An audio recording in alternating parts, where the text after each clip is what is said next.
శ్రీనివాస భాగవత పద్యము. విశ్వజన్మస్థితి విలయంబులెవని వలన నేర్పడు ననువర్తనమున వ్యావర్తనమున కార్యములందు భిగ్నుడై తాన రాజగుచు చిత్తమున చేసి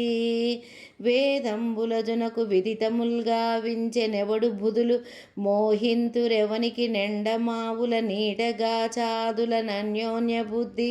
తానడురునట్లు త్రిగుణ సృష్టి అందు దీపించి సత్యము భంగి ద్రోచు స్వప్రభా నిరస్త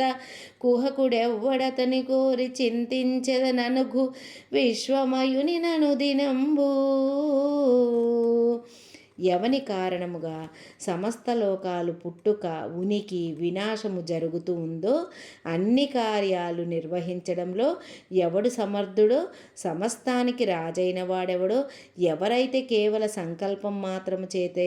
బ్రహ్మదేవునికి వేదాలను తెలియచేశాడో ఎవరి పట్ల విద్వాంసులు ప్రీతిగా ఉంటారో ఎండమావుల్లోనూ నీళ్లల్లోనూ గాజు వస్తువుల్లోనూ కనిపించే ప్రతిబింబము సత్యమైనదిగా తోచే విధంగా సత్వ రజో తమో గుణాత్మకమైన ఈ సృష్టి ఎవనిలో సత్యంగా గోచరిస్తుందో ఎవరికి మాయను తొలగించే సామర్థ్యత ఉందో ఎవడు పాపరహితుడో